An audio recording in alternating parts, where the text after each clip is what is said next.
you're feeling low, all stressed out with no place to go. You need something to ease your troubled mind.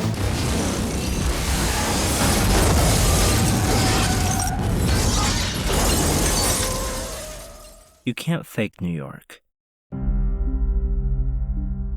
It's 5:30 in the morning. Times Square is silent. No cabs, no tourists, no hustlers for change, no light but the glow of dawn fighting against hungover neon as Tom Cruise abandons his replica 250 GTO, looks around a vacant New York landmark, and in classic fashion, begins to run. You can almost taste the surrealness of it, this place. One of the most populated intersections in the world, completely shut down for a movie. 2001, Vanilla Sky. $1 million for just a few minutes of stillness before the city woke back up. The kind of money and logistics it takes to make New York City sit still. For but a moment. But today, I'm not here to talk about shutting New York down. In fact, quite the opposite. With rare exceptions like Vanilla Sky, filmmakers aren't interested in putting New York to sleep. That isn't why you shoot there. You shoot there because you want to capture that energy, that life. And of the thousands of films that make a character out of New York, you know, 1995 John McTiernan American blockbuster just sucks me in like no other?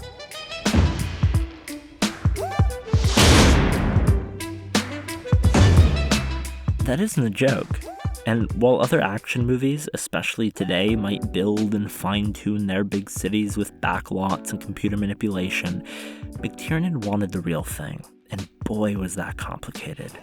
Yippee-ki-yay. Yippee-ki-yay. Yippee-ki-yay. Yippee-ki-yay. Yippee-yippee-ki-yay. When production on Die Hard with a Vengeance began in 1994, they weren't just shooting the city, they were negotiating with it. Permits, schedules, neighborhood boards, and a whole lot of trust in both directions. That the city, by some miracle, would behave itself, the sound, the rush, the people, the unpredictability of it all, and that production wouldn't blow up a building. At least, not without meaning to. So how exactly do you orchestrate a massive explosion on 6th Avenue and 21st Street? Well, for one, New York was a very different place in 1994. It was still finding its identity after its mid-20th century decline and early 90s revitalization. As a whole, it wanted the attention, welcomed it. And so, assent by local government was weirdly the easy part. Permission was not the obstacle. The city was actually great. They bent over backwards to help us and gave us they pulled off incredible things. So they shut down the FDR Drive, the East Side Highway. It's particularly difficult if you're staging in a city environment. You know, anybody who's around a stunt has to be an employee. 5, 4, 3, 2, 1. The effects team had only one shot to get the explosion right. They detonated what's called a soft explosion, an effort to ensure the building itself, a stand-in for Bonwit Teller department store, would withstand the concussion of the blast and, very importantly, not break the hundreds of windows of the buildings surrounding it. There's going to be 3 cars going up in there about 9 feet.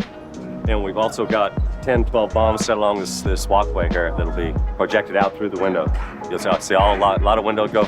These balconies will all come down and go forward. They go out about 8 feet. Hopefully this one balcony won't hit this street lamp here, which brings it back into us. Thank you very much. Good work here. This is a hot set, guys. It's not trap one. It's not clean up. Don't change anything. The way it looks is perfect. This is movie magic. It's live, it's practical, it's right in front of your eyes, but it takes 1 million capable bodies and minds behind the scenes to organize the impossible, to orchestrate what is, in essence, smoke and mirrors, a highly controlled mission carried out in a highly uncontrollable environment to bring a vision into a reality that's capturable on camera. And then there was the chase through Central Park. Are you aiming for these people? No. Well, maybe that mime. This was actually the set piece from the film that inspired me to make this video in the first place, and it may seem mundane, but to me as a New Yorker, nowhere else in the film do I think that sense of fantasy, that sense of the impossible, was better captured, which was apparently exactly what Jonathan Hensleigh was thinking when he wrote this script. It was a dream he'd always had, to avoid gridlock traffic cutting through Central Park. I told you the Park Drive is always jammed. I didn't say Park Drive. I said through the park. We had all these different kinds of car rigs that we could ride in. And we were doing all these different things going through the park. So we just get in, kind of strap in, and go across these prearranged paths that they had that were really, up and down, like roller coasters, twists, turns. So that's like totally fun for me because I'm a real roller coaster guy.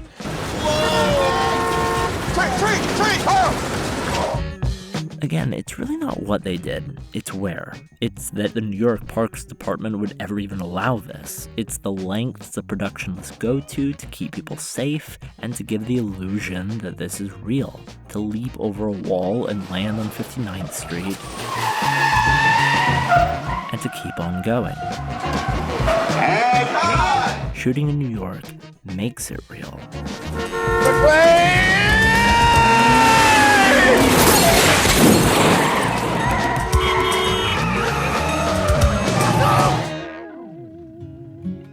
It's a big playground, New York, and it's a big set that you don't have to build. It's already there.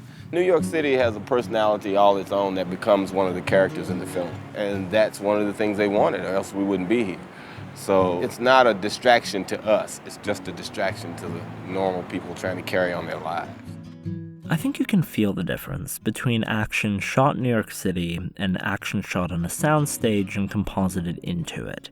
And of all the Die Hard movies, With a Vengeance has got to be the finest pairing of a setting with John McClane as a character and Willis's portrayal of him. You guys play lottery? No? My wife buys me 2 tickets every week. For the last 10 years, plays the same 2 numbers all the time. I say, honey, why don't you play a different number? She goes, well, those are my lucky numbers. I got the tickets right here. Because like McClane, New York in the 90s is gritty, messy, always pushing forward, and won't be told how to react or how to behave. That's McClane in a nutshell. If you do that, I can kind of lean out of the booth and actually play it left-handed. I've always made the choice to play him as a guy who doesn't want to be doing what he has to do in these films. And if he had any other choice, he wouldn't do it. The camera always sees who's the real person. So successful characterizations, if you will, or successful casting is often figuring out who the person is and building a part for it. 2-foot wave of water. On 3!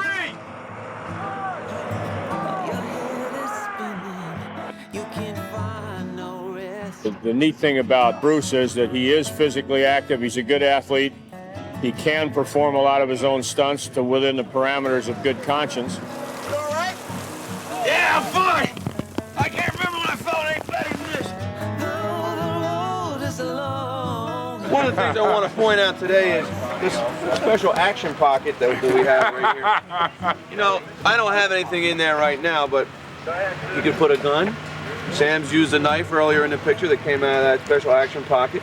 And if you have money or change or, Tums sometimes, because, action work is tough, and if you have some Tums, you have a little, stomach problem.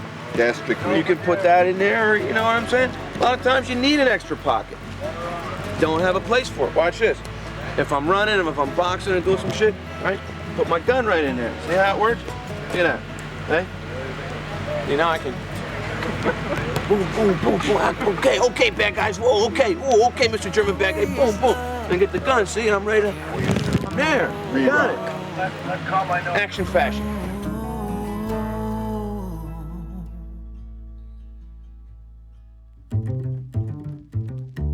But now we have to talk about the subway sequence. It's a bad idea.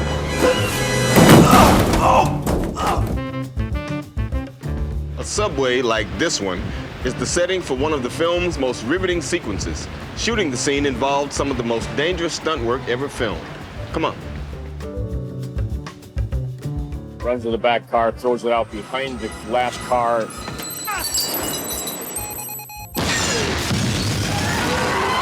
bomb goes off, and it blows the last car off the track and onto the subway station platform. It slides the whole length of the platform, knocking down pillars and posts in the ceiling, collapsing the whole thing. Now, this is actually one of just a couple of exceptional set pieces in Die Hard 3 that were not in fact shot in New York City. And that's fair, most New York subway scenes in movies are shot in unused subway stations at the very least anyway, not live ones, and what production had to do here was vastly more sophisticated than your average commute. To accomplish the scene, they built their own subway station and train, gutting an engine car and replacing its electric engines with 4 Chevy 454s. The set and the trains were all put together inside of a General Dynamics plant in Charleston, South Carolina, and like everything else in Die Hard 3, the cost of realism was time and tremendous care that no one gets killed. It was very complicated. I bet that subway sequence probably took all together with shooting the main actors and then shooting the stunts. It's probably about a month of work. We'll see when we get the train in there. I think it's probably about like that. The subway scene, also the bridge scene, those were shot in South Carolina, but everything else, New York City. The tunnel chase was shot in Water Tunnel Number 3, an unfinished aqueduct that goes from the city to the Catskills upstate. Trucks were indeed driven down the FDR with a very special permission given by the city. Scenes in and around the school were filmed up at PS 115 on 177th, and the famous Riddle diffusion scene was shot in Tompkins Square Park on East 10th as a stand-in for Central Park with a water fountain built and then decommissioned after by production. Okay, see? What's the problem? Oh shit! You fucked it up! Like John McClane himself, Die Hard with a Vengeance is a movie with its sleeves rolled up, using New York to inject friction into every single frame. It is the difference in the sounds that you hear, in the reactions of the crowds that you see. But the movie was special for another reason. Originally, the script came out of a trashed project titled Simon Says, later reworked into a Lethal Weapon sequel, and then finally Die Hard 3 as what is essentially a buddy cop movie. Yeah, I didn't say Simon Says. And in that way, Samuel L. Jackson kind of makes this film. My lucky fucking day. Recommended to the studio by Bruce Willis, who had just worked with him on his breakout success that was Pulp Fiction, this was Jackson's big action debut, and he kills it. I'm asking him very genuine questions about the business and dealing with, celebrity and all that kind of stuff. Mainly because people keep telling me that I'm going to be a celebrity, so I want to know how to be one if that time ever comes. That's right.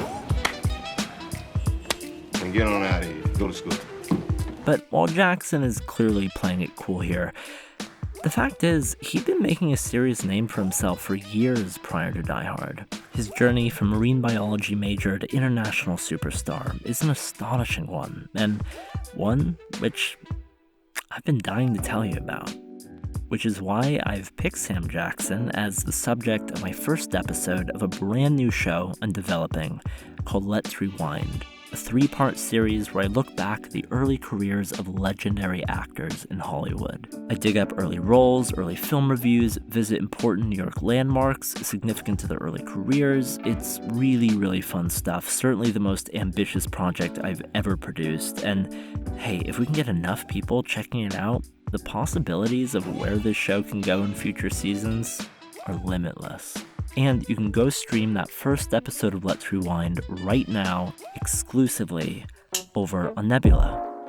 If you don't know what Nebula is a creator-built, creator-owned streaming platform that has no ads, no clutter, and is home not only to Nebula original programming, but also tons and tons more exclusive, extended, and early content from creators you already know, like Thomas Flight, like Stories of Old, The Closer Look, and, well, me.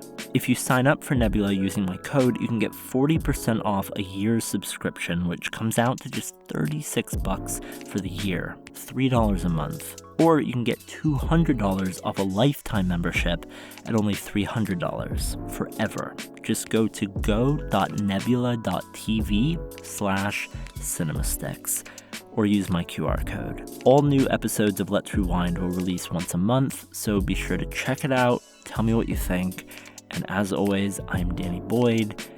I really hope to see you there.